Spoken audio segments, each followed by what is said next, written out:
Chavit Singson sinabi sa interview ni Paukas Sports, kung matuloy ang laban ni Manny Pacquiao at Floyd Mayweather sa professional, siguradong matutulog na raw si Floyd Mayweather. Kaya pa raw ni Manny Pacquiao lumaban sa matatanda na rin, wag lang sa mga batang champion. Dahil matanda na rin umano si Floyd, nabawasan na rin ang kanyang reflex katulad kay Pacman. Pero kung matuloy nga ang kanilang professional fight, siguradong matutulog na si Floyd Mayweather.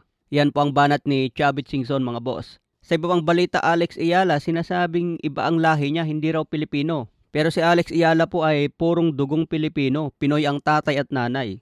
Ipinanganak at lumaki sa Quezon City. Napagkakamalan siguro siyang banyaga dahil matagal na nagsanay sa Rafa Nadal Academy sa Mallorca, Spain simula pa noong 12 taong gulang. Hindi rin basta-basta ang mga magulang ni Alex Ayala, mga boss. Ang kanyang ina isang Pilipina na dating pambansang swimmer na nasungkit ang bronze medal sa 1985 Southeast Asian Game. Ang kanyang ama ay isang Pilipinong businessman at ang kanyang tito na si Noli Ayala, dating PBA commissioner na naging tagapangulo ng Philippine Sports Commission. So matindi ang mga magulang ni Alex Ayala, mga boss. Sa ibang bansa nagsanay ng matindi si Alex Ayala kaya naging malupit. Kaya suportado ng maraming fans si Alex Ayala dahil purong Pinoy. Sa iba pang balita, Ryan Garcia binunyag ang kanyang next fight matapos baklasin si Conor Ben. Sabi niya matapos durugin si Ben, isunod niya si Teofimo Lopez, Rolando Romero at Shakur Stevenson. Hindi nga po niya binanggit si Devin Haney at pambansang kamao Manny Pacquiao. Kaya abangan po natin ang laban ni Ryan Garcia September 12. Samantala may prediction nga po si Bomac McIntyre na trainer ni Terence Crawford. Sabi niya Conor Ben KO Ryan Garcia. Magaling daw si Ryan Garcia, mabilis at may lakas, pero may puso daw lumaban si Conor Ben. Hindi raw ito basta sumusuko sa laban. Nakita na raw si Ryan Garcia na nag-surrender laban kay Tank Davis dahil tinamaan ng malakas.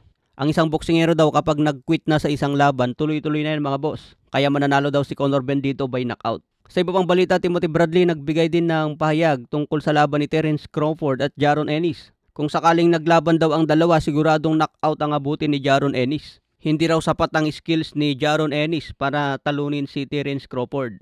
Pero kung magawa daw ni Jaron Ennis na maging undisputed sa 154 pounds at 160 middleweight division, masasabi raw ni Timothy Bradley na may palag na si Jaron Ennis kay Crawford.